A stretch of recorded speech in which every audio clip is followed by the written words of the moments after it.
I've been a silent observer in spaces like this for a while, but I've never felt compelled to share my story until now.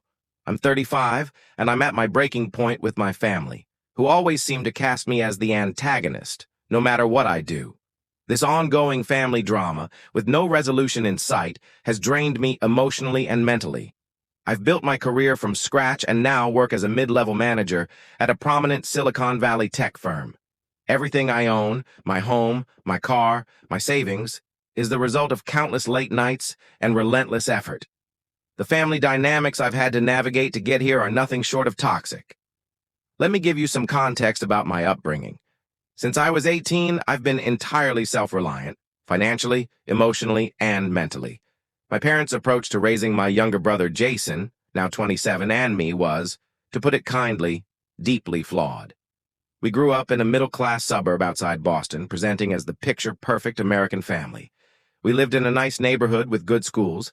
My mom worked part-time as a kindergarten teacher, and my dad had a job in insurance. But beneath that polished facade was an unspoken rule that shaped my entire childhood.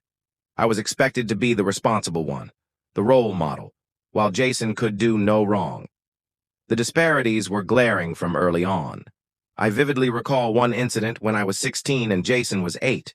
I got a B+ on a chemistry quiz and was grounded for a month, accused of not living up to my potential. That same month, Jason was caught stealing from our dad's wallet for the third time, and my parents brushed it off as just a phase. This wasn't a one-off, it was a pattern. Every mistake Jason made, and there were many, was excused. "He'll grow out of it," my mom would say with a dismissive gesture, or "he's just sensitive," which was code for ignoring his behavior and hoping it would resolve itself. Meanwhile, any misstep I made was treated like a catastrophe. The expectations on me were suffocating. "Why aren't you pushing harder? You need to be a better example for Jason. He looks up to you." I juggled a part-time job at a local diner, volunteered at a community center, took AP courses, and maintained a near-perfect GPA because college admissions demanded it.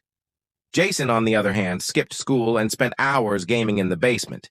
Yet somehow, I was the one who needed to do better. Straight A's? They'd ask why I didn't get an A+ in physics. When I was named valedictorian, my mom's first comment was, "I hope this doesn't make Jason feel bad about his grades." Meanwhile, Jason barely passed his classes, and my parents would say, "At least you're trying, honey. Not everyone's meant for academics." The older we got, the worse it became. Jason dropped out of community college after one semester, claiming it was too much pressure. My parents covered his rent for what was supposed to be a gap year, but turned into 5 years of him figuring things out. I worked 2 part-time jobs, mornings at a cafe, evenings as a server, to afford state college. I still remember the night I moved out at 18, renting a tiny studio with a roommate using savings from my jobs. When I told my dad I was leaving, he said, "If you stay here, you'll need to start paying rent." They never asked Jason for a cent when he lived at home until he was 25, even giving him an allowance because job hunting was too stressful for him. They never offered to help with my tuition or living expenses. Not that I expected it, but the contrast stung. I worked multiple jobs, took out student loans, and survived on instant noodles more times than I care to admit. Jason, meanwhile, stayed with my parents into his mid-20s, bouncing between failed jobs, always blaming someone else. The boss had it in for me, or the company's vibe wasn't right for me. He never owned his mistakes, and my parents enabled him at every turn, making excuses and cleaning up his messes. I graduated college with honors, landed an entry-level job at a tech company, and climbed the ranks through long hours and additional certifications. My parents never offered support, and I never asked. But they had no issue asking me to bail Jason out whenever he needed a little help to get back on track. Fast forward to last week. My mom's call was a red flag in itself. She only calls when she wants something. Her calls always start with awkward small talk, like she's buttering me up before the real ask. That's exactly what happened. "How's your job? Still at that tech place? Eating okay?" It was so out of character I knew something was coming. My mom doesn't care about my diet or know the name of my company, where I've worked for 5 years. She even asked about my boyfriend. I've been single since my engagement fell apart last year, partly due to Jason's involvement, and my apartment, despite me owning a house for 2 years. She even mentioned my cat, which I don't have because I'm allergic. Each question was a reminder of how little she knows about my life. Then came the bombshell. Jason was in trouble again. No surprise there. He's always in trouble. But this time, it was $40,000 in debt, not from student loans or credit cards, but from borrowing from shady people who were now demanding repayment. My mom's voice cracked, likely a tactic to guilt me, as it's worked before. "You've done so well. You're the strong one. Jason's not like you. He needs your help. He's sensitive." I stared out my home office window at the neighborhood I'd worked so hard to afford, reeling at the number, $40,000. When I asked how he racked up such debt, my mom brushed it off. "That's not important right now. He's your brother. Family supports family." That phrase, family supports family, has been their weapon for years, used when they asked me to fund Jason's failed crypto scheme or let him crash at my place after his girlfriend kicked him out. Each time I swallowed my frustration and complied, hoping for their approval. But $40,000?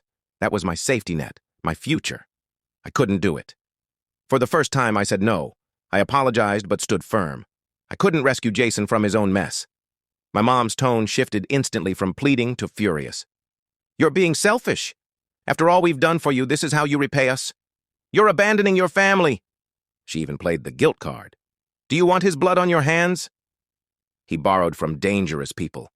The manipulation was so blatant it was almost laughable, but it wasn't funny. I hung up, hands trembling, chest tight. Yet amidst the guilt and fear, I felt a spark of relief. I'd finally stood my ground, but guilt from a dysfunctional family creeps in fast, even when you know you're right. I keep questioning if I made the wrong call, if I'm being selfish, or if Jason will get hurt because I refused. Logically, I know his choices aren't my responsibility, but that little girl craving her parents' approval still whispers, "What if?" I suspect this is just the beginning, as my parents don't take no lightly. I'll update soon. First update. Thank you all for the supportive comments on my last post. I didn't expect such a response. The past week has escalated, and not in a good way. I predicted this wasn't over, and I was right. After hanging up on my mom, the harassment began. It started with a flood of guilt-laden texts, but things took a darker turn.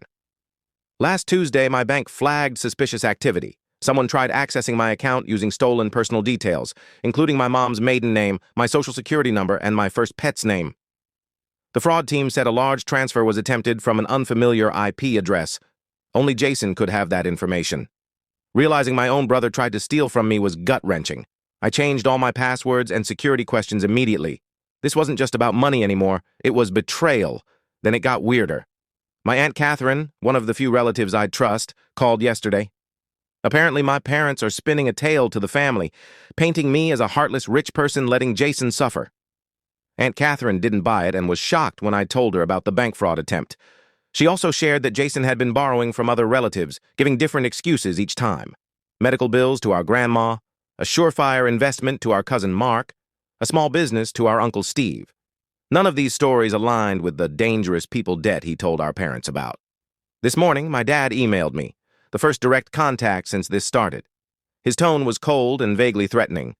"Your actions make us question your place in this family. We've always supported you, paid for your education, and given you every chance to succeed. Your success is because of our sacrifices. If you keep abandoning your brother, there will be consequences. Choose your next steps wisely." The claim about paying for my education was laughable. I'm still paying off student loans. But the threat was clear. Help Jason or be cut off. They don't realize I've been emotionally cut off for years. I've consulted my company's IT security team to secure my work accounts and devices. I'm documenting every text, email, and voicemail. Jason's girlfriend or ex, depending on their status, texted me saying he's been acting strange, talking about getting what's his and teaching people lessons. I'm installing security cameras at my house this weekend. Maybe I'm paranoid, but I'm not taking chances after the bank incident. For those asking why I don't just pay the $40,000 to end this, my aunt's revelations suggest Jason's debts are far larger. This isn't about helping him, it's about enabling a destructive pattern. I'm meeting a financial advisor next week to secure my accounts and considering a lawyer to explore my options regarding the fraud attempt. I'll update if anything significant happens. Thanks for letting me vent, and for sharing your own stories. It's comforting to know I'm not alone. Second update. After the bank fraud attempt, I decided to confront Jason in person. What happened was both shocking and unsurprising. I went to his rundown apartment in a sketchy part of town last night. He looked disheveled, unshaven, dark circles, wearing a worn-out shirt. His first words, "Took you long enough to show up." No apology for the fraud, no explanation for the $40,000 debt, just entitlement. When I asked about the bank hack, he said, "Mom and Dad said you'd cave if things got bad enough. I was just speeding it up." He said it so casually, like he was discussing a grocery list, not admitting to a crime. I noticed something odd in his apartment. Multiple phones and what looked like credit card statements with different names on his coffee table. He quickly hid them in a drawer. My stomach dropped, realizing this might go beyond my account. As I was about to leave, my parents showed up. Jason had texted them when I arrived.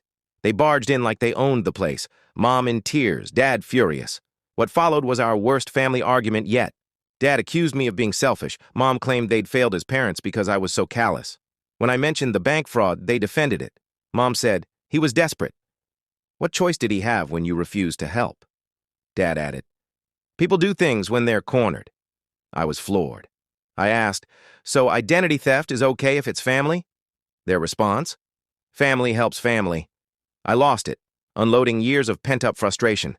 I laid out how their favoritism shaped me and enabled Jason's behavior, citing examples like paying his rent while I worked 2 jobs for college, pressuring me to fund him, and manipulating my emotions. Jason's response, "At least I'm not some uppity jerk who thinks she's above everyone." Mom nodded in agreement. I realized then they'd never change. I pulled out my phone and played the recording of our conversation. Their faces when they realized I had evidence of them defending fraud, priceless. I told Jason, "If anything happens to my accounts again, this recording goes to the police and I'll press charges." Mom called me a traitor. Dad said I was manipulative. Jason finally looked scared. As I left, Dad grabbed my arm and said, "If you walk out, don't expect to be part of this family." I looked him in the eye and said, "That's more a promise than a threat," and walked away. At home, I had dozens of missed calls and texts. I blocked their numbers, then emailed my extended family with screenshots of threats, a transcript of the recording, and evidence of the fraud attempt. I'm done being the scapegoat, the ATM, or the keeper of their secrets. I'm focusing on protecting myself, researching security systems, and consulting a lawyer about restraining orders.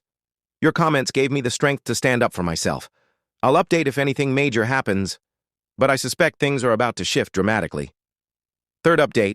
It's been a month since my last update, and everything has changed. After the confrontation at Jason's, I refused to keep the family's secrets. Here's what happened when I let the truth out. I didn't just email my extended family. I made a detailed social media post with screenshots of the fraud attempt, Jason's confession, and my parents' defense of his actions. I wasn't seeking revenge. I just wanted the truth known. The response was overwhelming.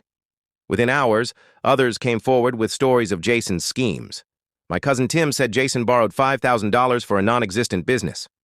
Aunt Beth revealed she's still paying off a loan she co-signed for him.